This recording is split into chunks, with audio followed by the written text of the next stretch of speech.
Efforts to restart joint patrols in the West Philippine Sea between the Philippines and the United States. One group, though, is urging the government to disclose the terms of the deal that will allow expanded U.S. access to our military bases.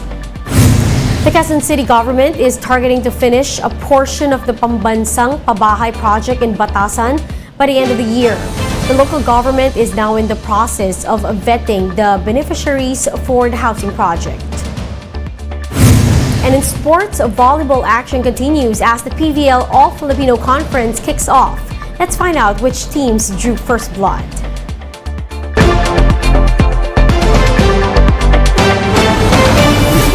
Fast, focused, and fearless. Here's everything you need to know to jumpstart your weekend. I'm Riza Diaz. Senators have welcomed the announcement from defense officials to restart joint maritime patrols with the United States in response to growing security challenges in the region. In separate radio interviews, Senator Chis Escudero and Win Gatchalian said that joint maritime patrols by the Philippines and the United States in the South China Sea will greatly help in reducing incidents of Chinese encroachment in disputed territories. Escudero noted that the U.S. has always been the Philippines' closest ally and that both countries have always shared a history in defense cooperation. Gatchalian likewise sent that joint patrols and other cooperative military activities with the U.S. would enhance military interoperability between the two countries. Former Foreign Affairs Chief Albert Del Rosario also welcomed the renewed alliance between the Philippines and the U.S., saying that the joint patrols in the West Philippine Sea would protect Filipino fishermen and support efforts of Filipinos to develop the country's energy resources.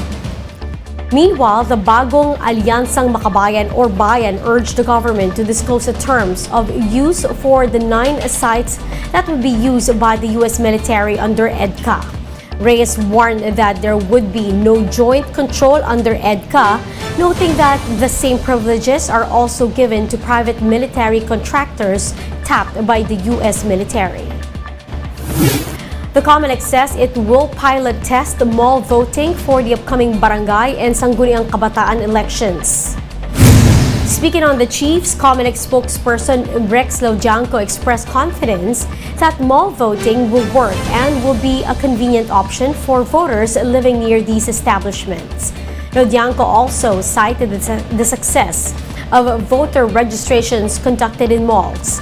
He said that mall precincts will adopt the same system and will be manned by the same electoral board serving in school precincts.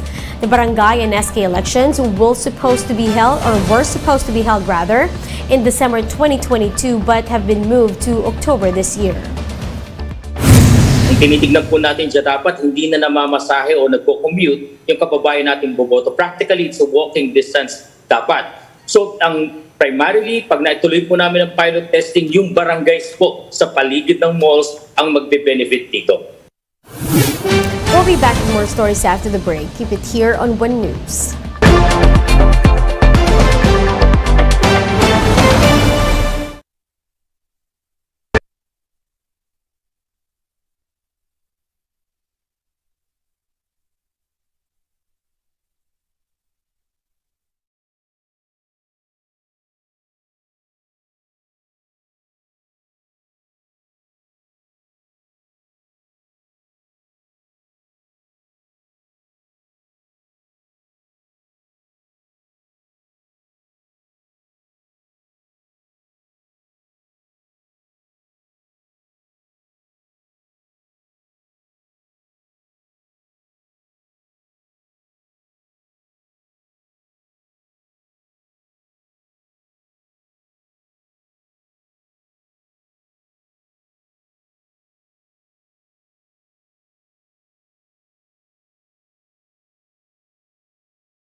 Liza Diaz.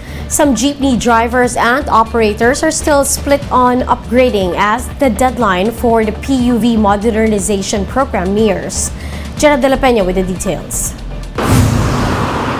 Old jeepneys like these will soon be off the roads. There's no more stopping the Department of Transportation from implementing the Public Utility Vehicles Modernization Program this year. Stakeholders have since been busy with dialogues. The LTFRB, transport cooperatives, and other government agencies have been looking for ways to convince jeepney operators to consolidate and put up cooperatives. Hangad lang naman ho talaga ng programa is itataas yung kalidad ng serbisyo po for our passengers, for the riding public, and as well as to uplift po the quality of service that our transport service providers are ought or should give to our commuters. Mang Benny has been a jeepney driver for decades now. For him, it's more comfortable navigating the roads with a modern PUV. It has also done wonders for his earnings. Mang Benny is a director of a cooperative in Quezon City. Malaking kaginawaan. Kasi ginawa rin lang naman. Aircon kami ngayon, tsaka komportableng gamitin, walang less usok, fix na. Di tulad sa dati, minsan mataas, minsan mababa. Hindi siya fix na mas lamang ang bumaba kumpara sa mataas. But Freddy, another jeepney driver, is worried. His operator is still on the fence on what to do with his PUV. Balik na naman sa contraction na. Kung tatanggalin talaga, wala na tayong magawa. In Metro Manila, there are close to 300 cooperatives and more than 150 corporations. Under them are at least 9,400 jeepney units and over 2,300 UV Express. But there are still more than 24,000 jeepney and UV Express units that are not yet part of the consolidation program. If they still refuse to join the scheme, they will no longer be allowed to ply the routes. The LTFRB is adamant the modernization is a go at the instruction of Transportation Secretary Jaime Bautista. As early as 2018, ay alam na po natin na magkakaroon tayo ng industry consolidation, no? So, the deadline was parang extended, but the reality of the consolidation to happen is there. Parang yun talaga yung magiging direksyon natin. Ngayon yung mga pangamba nila at saka pag-aalinlangan is just prolonging hindi naman, parang dinidelay lang nila masyado yung compliance. But at the end of the day, compliance is what we need. The LTFRB will decide on Monday, February 6. There will be an extension on the deadline for consolidation for the PUV modernization program. For News 5, Gerard De La Peña, We Are One News. The Quezon City local government is targeting to complete a part of the Batasan Toda housing project within the year. Speaking to 1PH sa Totoo Lang, QC Mayor Joy Belmonte said that the Housing Department wants a considerable portion of the project built by July in time for the President's second State of the Nation address. The government aims to construct two 33-story buildings with over 2,000 housing units at the Batasan area. Aside from Batasan tricycle drivers, the government is also prioritizing families with no means to buy a house and informal settlers as beneficiaries of the housing project.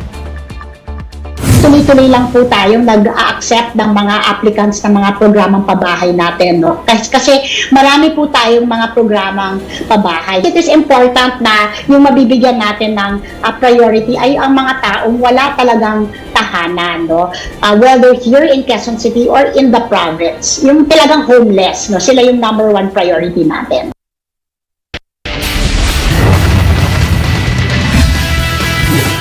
The PVL kicked off its 2023 All-Filipino Conference with two explosive matches.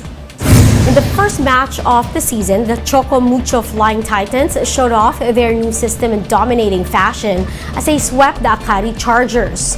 Madi Madayag, Kat Tolentino, and Bea De Leon led the way for the team with 10 points apiece. Meanwhile, the defending champions, Creamline Pool Smashers, opened their All-Filipino Conference on a good note as they defeated the Petrogas Angels in straight sets. Even without Eliza Valdez, the Pool Smashers banked on their other stars to carry the load in both on offense and defense. Next up for the PVL will be another doubleheader on Tuesday. The PLDT high-speed hitters will take on the F2 Logistics Cargo Movers at 4 p.m. After that, it will be a match between the Signal HD Spikers and the Cherry Tigo crossovers at 6:30 p.m. Those are the top stories of the hour. Join us later at 9 in the morning as we continue to monitor the day's biggest stories. You can also catch One News on Signal Play app. Register for a free account at www.signalplay.com and stream One News live anytime, anywhere. I'm Riza Diaz. We are One News.